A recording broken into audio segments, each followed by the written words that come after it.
The United States and Israel are launching airstrikes across Iran. Well, let's just go back to our breaking news story that Israel has launched a preventative attack against Iran. That's according to Israel's defense minister.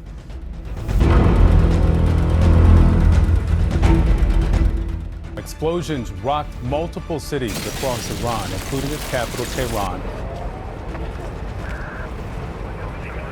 Tonight, America attacks Iran. President Trump announcing its supreme leader, Ayatollah Khamenei, has been killed as Iran retaliates across the region. A short time ago, the United States military began major combat operations in Iran. February 28, 2026. The world woke up to a reality many feared, but few thought would happen this soon. Without a formal declaration of war, without a congressional vote, and just hours after peace talks were reportedly inches from a breakthrough, the missiles started flying. Operation Epic Fury, a joint US-Israeli strike that didn't just target military bases, it decapitated the Iranian leadership. But as the smoke clears over the ruins of Natanz and the streets of Tehran, one question is haunting every capital from London to Beijing. Why? Why did two leaders, both facing the most brutal domestic crisis of their careers, decide to pull the trigger now? Was it a preemptive strike to save the world from a nuclear mushroom cloud?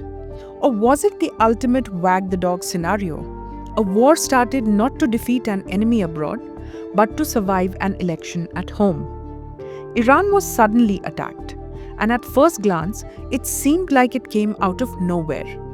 In this video, we'll break down the explanations analysts are giving and the reason that might actually be behind it. But before we dive into the classified briefings and the political gambles, I want to hear from you. Look at the headlines and look at the timing, and let us know in the comments. Do you think this was a necessary move for global security? Or is this the most expensive campaign stunt in human history? Buckle up. This is the real story behind the attack on Iran.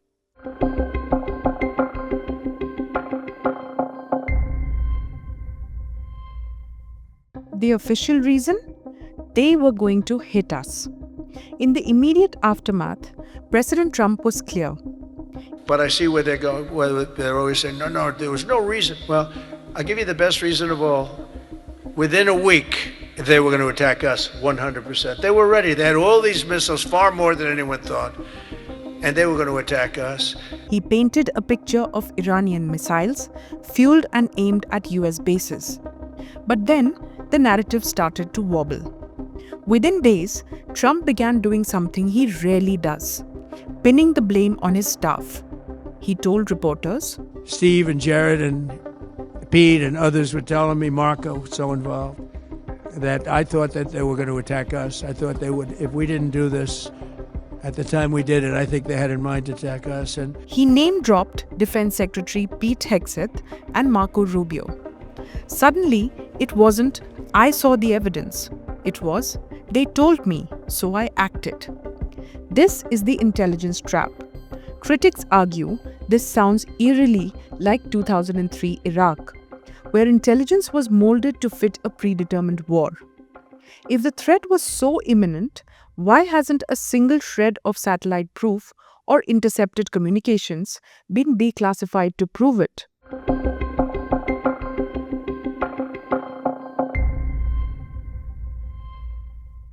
Then there's the nuclear reason.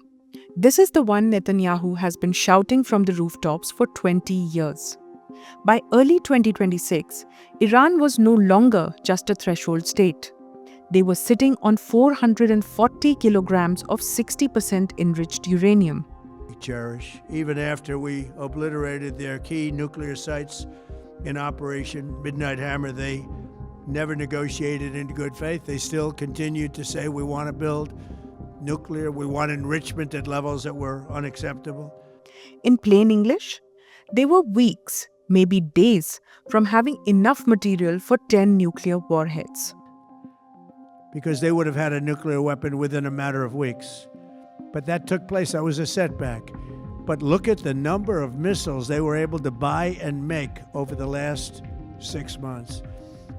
This is what experts call nuclear latency. Israel's argument is simple. If we don't strike now, we face a nuclear-armed Iran forever. But here's the kicker. Omani mediators say that just hours before the bombs fell, Iran had agreed to dilute that uranium. They were ready to back down. So did the US and Israel strike to stop a bomb? Or did they strike to stop a deal that would have left the Iranian regime alive?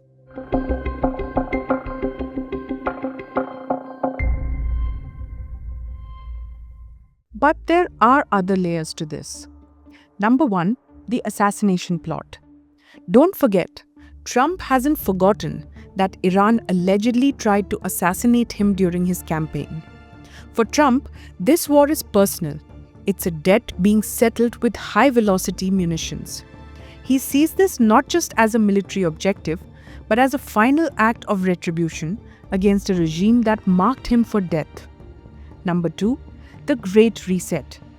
With the death of Supreme Leader Khamenei in these strikes, the goal isn't just degrading capabilities, it's regime change. This is the ultimate geopolitical reset button, an attempt to erase 47 years of hostility in a single week. In recent years, the regime and its terror proxies have launched attacks on hundreds of commercial vessels. We're putting an end to all of this threat once and for all, and the result will be lower oil prices, oil and gas prices. Washington and Tel Aviv aren't just looking for a new treaty, they're looking for a new map. Iran was already weak. A collapsing rial and non-stop domestic protests were tearing the country apart from the inside. The US and Israel saw a wounded animal and decided to go for the throat, betting that the Iranian people would see the missiles as their signal to finally burn the old guard down. They are playing a high-stakes game of the enemy of my enemy is my proxy, hoping that a new government in Tehran will emerge from the ashes to finally end the Cold War of the Middle East.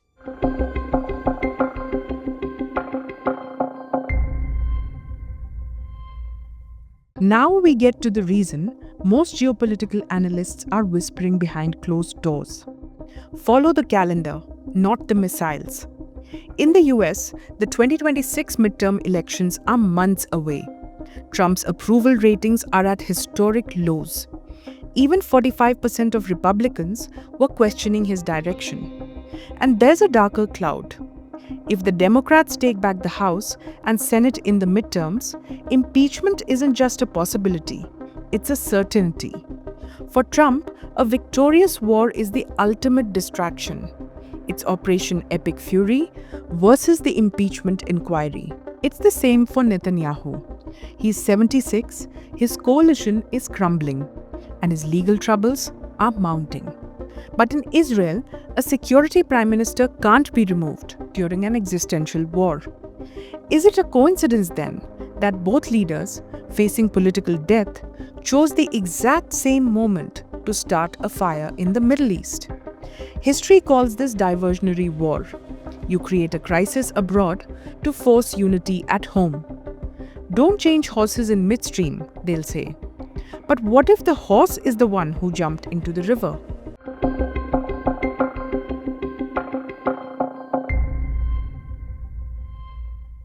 The US and Israel say that they attacked to save the world from a nuclear Iran. The evidence suggests they may have attacked to save their own careers. Whatever the reason, the world has changed. The 47-year war with the Islamic Republic has reached its endgame.